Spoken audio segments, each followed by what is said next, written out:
The ARIS Gallery you may know from ARIS Process Mining is now also available for business process analysis, enabling quicker time to value for your projects. You can install the content directly within ARIS. Go to the app switcher and open the gallery. Then go to Get Started to activate your first accelerator. Choose, for example, Activate ARIS for Compliance Management and click Install. During the import, you see the databases and filters included in this accelerator. After a successful import, you can start immediately. Go to Edit Models and Objects.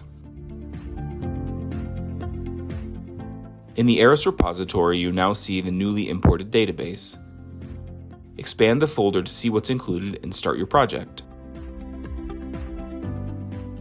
Using the ARIS Gallery, you benefit from an ever-growing range of pre-built accelerators for your BPM journey, and you can explore new use cases for faster value creation.